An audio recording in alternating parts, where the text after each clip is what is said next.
guys, welcome back to Rohit's podcast.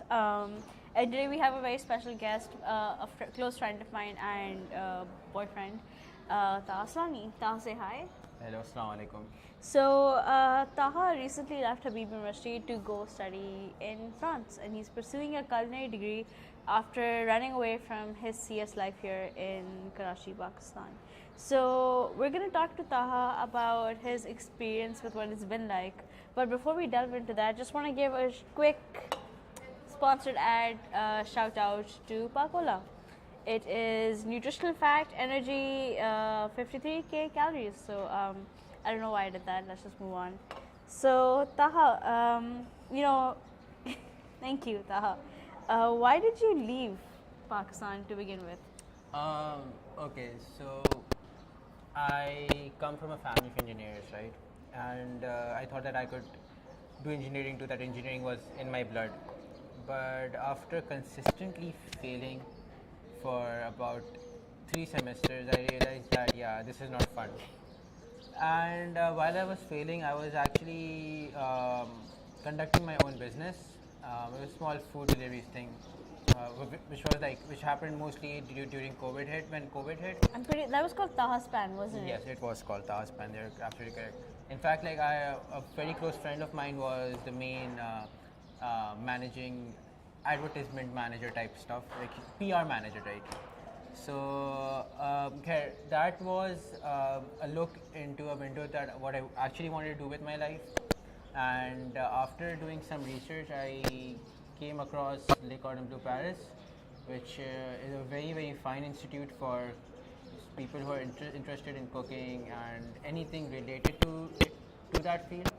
So that's why I left Pakistan for Paris.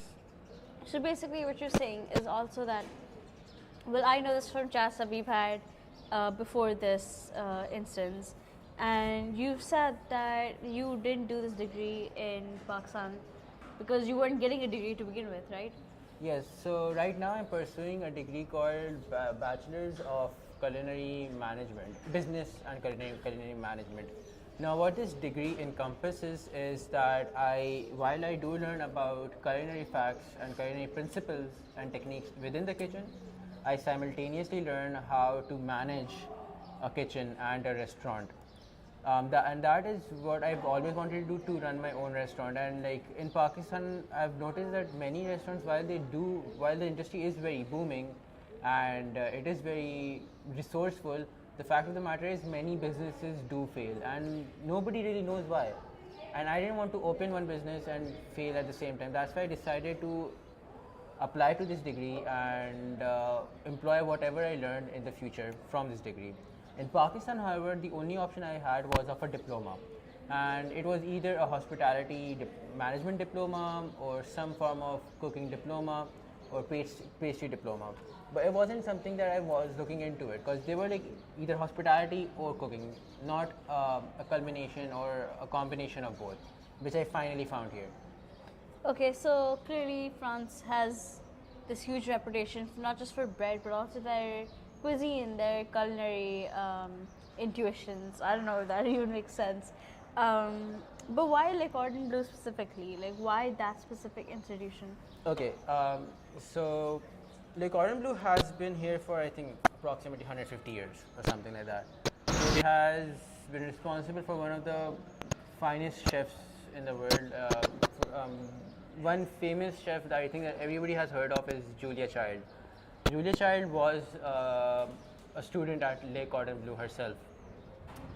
That's just like a very small peek into the history of this university. But the fact of the matter is that we all need good degrees, good representatives to guide us into any field. For people studying at Habib, they need Habib's alumni to connect them to different companies, right? For me particularly, the recognition of being a student of Le Cordon Bleu is very important, and the fact is that this will allow me to connect with international universities. Like for example, right now I have already employed, alhamdulillah, an internship in Paris, which basically is owned by a Michelin star chef. We're gonna dive into that later. Um, Right now, I really want to get into what your experience has been like. What has your degree been like? Since I know for a fact that you've been in France from last September, right? Yes, Okay. that's correct. Okay, it was a very, very big culture shock. Definitely a big culture shock because in Pakistan, I've spent 22 years of my life here and I've been very limited to what I can do. But when I went into Paris, obviously they have every place has its own issues. No place is paradise. But in Paris, things seemed simpler maybe because I was doing what I wanted to do. While it wasn't that simple to be honest, but the fact of the matter is that my experience with the degree specifically has been very rewarding and very amazing to be honest. I've met people from over 20 different countries, each of them bringing their own culture into the class. Sorry, but also the fact is that the teachers there seem very passionate about what they're teaching, and each subject I haven't encountered anything yet, any course yet, which might seem boring to me at all. And then finally we move on to the culinary classes. So like the classes divided into two parts. There's the culinary classes and then there's the managing part of it. So the managing part of it is more theoretical, which includes finances and marketing, stuff like that. Then comes the culinary classes, which is completely about cooking techniques and cooking courses. Though both those classes have been very rewarding because each of them have their own unique experience. When you're in the culinary class, you're in an actual kitchen. You're studying in an actual kitchen, which actually allows me to experiment with what kind of dishes I'm having. It allows me to maybe alter the dish according to what I would want, what kind of palate that I carry. So that has been a very rewarding experience because I have had access to every type of ingredient I could possibly want, and simultaneously I've been able to learn about how to manage and market and just handle a business by itself, which again is a very rewarding experience. So, just tying back into this whole idea that it's France, right? It's a first world country, and it's one of the main countries you go to for anything to do in culinary arts. Have you necessarily been exploring other cuisines other than the French? Currently, I have been not. But what I aim to do is that I aim to combine what I learned there, which is primarily French cuisine and French culture, and align it with what I've grown up with, which is Desi cuisine. I aim to not create a fusion restaurant per se, but a restaurant which inspires each of those cuisines, like Desi food being inspired by French cooking techniques, and vice versa. That is my aim. For example, there's a pizzeria in New York, where the person employs French baking techniques to make the pizza dough, even though the person himself is Italian. Which that is something that I would like to do in the future, where in my restaurant people can experience different cooking techniques in the same dishes that they've been having their entire lives. Shout out to Pakola. You've talked about what you want to do in the future, right? We spoke about you doing an internship a little earlier. Can you elaborate on that and like what your plans are with that? Okay, so currently I have been employed for an internship in a restaurant called Kitchen Tier in Paris. Now, this restaurant mainly focuses on, like I said, like I was talking about earlier, like I mentioned, how I would like one cuisine to influence the other one, right? This restaurant also focuses on that.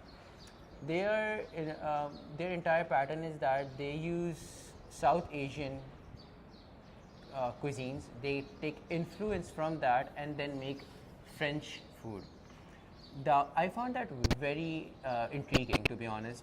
Like he showed me that one of the dishes that was an Italian dish, it was a pasta dish, but he showed me what kind of ingredients they would be using to make that dish, and those ingredients were South Korean, they were Southeast Asian, they were Indian, they were Pakistani.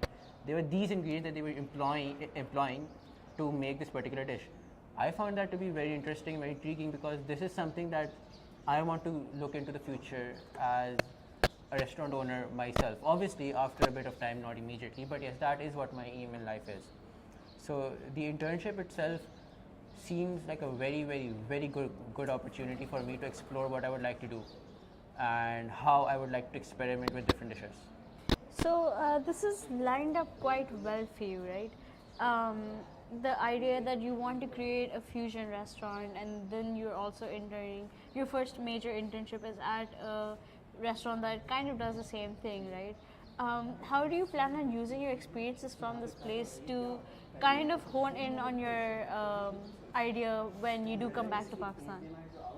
That is a very, very good question. See, what do we gain from internships? Nothing but learning, right? In Pakistan specifically, we don't get a huge stipend.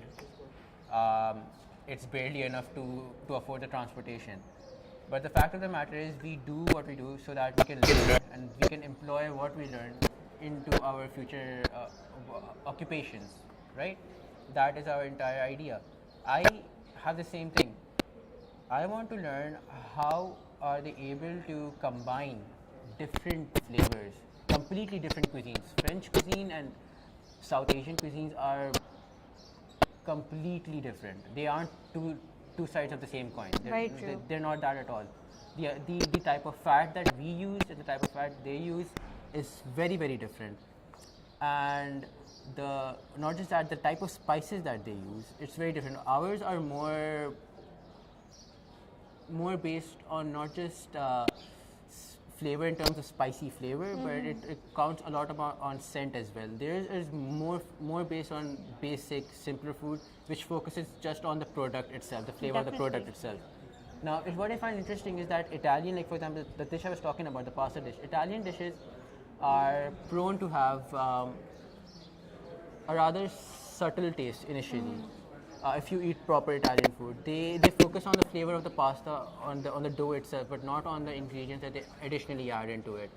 But that's what they're doing. That they're using South Asian food, the South Asian spices to finalize these components. So I want to learn how they utilize these different components to make one very good, very tasty dish, and they simultaneously keep it at a very simple level in terms of, not in terms of technique. The technique is very highly efficient, no doubt, and it requires a lot of practice.